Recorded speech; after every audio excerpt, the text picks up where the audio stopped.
작업이 딱 다 마무리되고 나서 점의 번짐, 그게 가장 큰 부작용이에요. 점이 번진다. 이거는 솔직히 부작용이라고 말하기는 좀 그렇고요. 그 들어가는 작업자가 좀 사전에 준비가 좀 많이 미흡했거나 아니면 들어가는 스킬의 그 숙련도가 많이 좀 떨어진다거나, 이 작업을 받은 첫날에는 샴푸를 안 하시는 게 좋아요.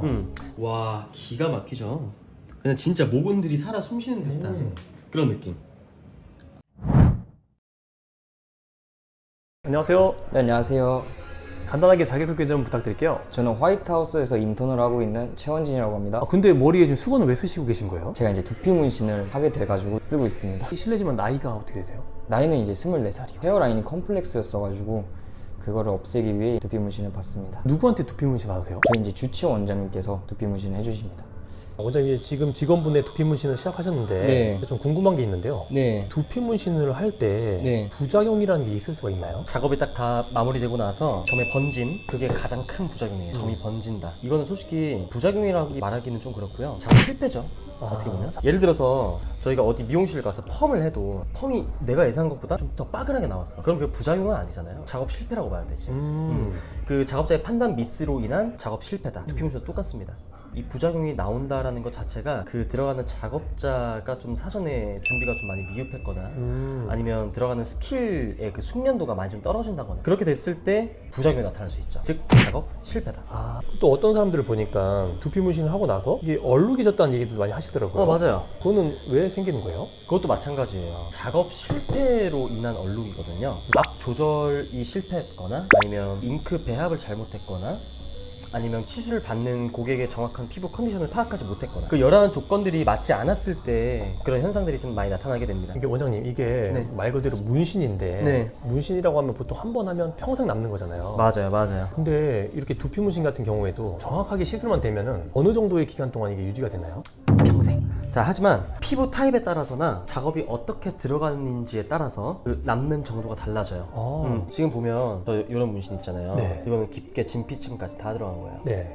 그래서 시간이 지나도 처음 상태랑 그대로 똑같이 남아있는 거고. 자, 하지만 두피 문신 절대 진피층까지 들어가는 작업이 아니에요. 일반인들이 이해하기 쉽게끔 그냥 겉에만 작업을 층층이 들어가는 작업이에요. 영구적으로 남는 분들은 이제 피부 타입이 점이 좀 잘 남는 타입들. 근데 반면에 생각보다 좀 빨리 옅어진다. 그런 분들도 절대 이 점을 찍어 놓은 게 없어지지 않아요. 옅어지는 것 뿐이지. 그럴 땐 리터치 작업이 필요합니다. 그럼 다시 원상복구돼요. 그러면 이제 만약에 네. 지성 두피나 이런 분들은 네. 조금 더 유지 기간이 더 짧거나 이런 경우도 생기나요? 그런 분들도 처음에 피부 타입을 좀 정확하게 파악해서 잉크 배합이라든지 점의 크기라든지 뭐 니들의 종류라든지 이런 부분들을 다르게 들어가야 하는 그런 필요성이 무조건 있습니다. 혹시 뭐 여름철에 이렇게 요즘처럼 장마철에 시술을 받는다고 해서 네. 조금 더 유지 기간이 짧다거나 뭐 이런 차이도 있을까요? 그런 건 솔직히 없어요. 계절의 영향은 크게 없어요. 그 계절의 영향을 받는 건 그 사람의 피부나 땀 흘리는 정도나 뭐 이런 것들이 조금씩은 차이가 있을 수 있긴 하지만 계절은 솔직히 큰 영향은 없어요. 그러면 오늘같이 이렇게 1차 시술을 받고 나면 관리 차원에서 어떤 점을 좀 유의해야 되나요? 이 작업을 받은 첫날에는 샴푸를 안 하시는 게 좋아요. 샴푸하게 되면 두피가 조금 더 따가워질 수도 있고 두피가 예민해진 상태이기 때문에 조금 더 처음에 작업해 놓은 것들이 좀 빨리 빠져버릴 수가 있어요. 그래서 샴푸는 두피 문신에 이제 머리 잉크가 다 묻다 보니까 작업 직후에는 저희가 아주 가볍게 한번 해드리고 시술 직후 24시간은 샴푸를 안 해주시는 게 좋아요. 그리고 두 번째는 과도한 운동, 너무 땀 흘리시는 것도 꼭 주의하셔야 되고, 세 번째는 사우나 마찬가지죠. 그리고 네 번째는 과도한 음주입니다. 두피에 열이 너무 많이 올라와 버리게 되면 작업 직후에 이 점들이 번져버릴 가능성이 좀 커요. 이 점들만 좀 유의를 해주시면 큰 주의사항은 없습니다. 그냥 일상생활이랑 똑같이 하시면 돼요.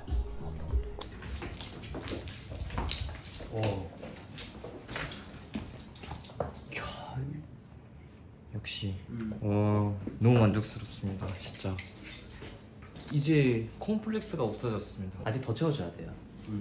그런데도 불구하고 지금 이 상태로만 해놨는데도 와, 기가 막히죠. 그냥 진짜 모근들이 살아 숨쉬는 듯한 그런 느낌. 안에 박혀 있는 점들. 오늘 이렇게 인턴 직원분을 위해서 이렇게 또 두피 문신 직접 해주셨는데 네. 좀 어떠신가요? 기분 좋아요. 더 해줘야 돼. 전 아직 좀 부족하다고 느껴요. 조금 더 해줘야지 이 친구의 미소가 더 활짝 웃어질 걸로 예상이 되기 때문에 아직은 좀 미소가 덜 나오는 것 같아요. 미소가 좀 더 지어지려면 제가 조금 더 많이 해줘야 될 것 같아요. 이제 한 번 더 작업해서 마무리하는 거고. 2차 때도 한번 또 담아보도록 할게요. 네.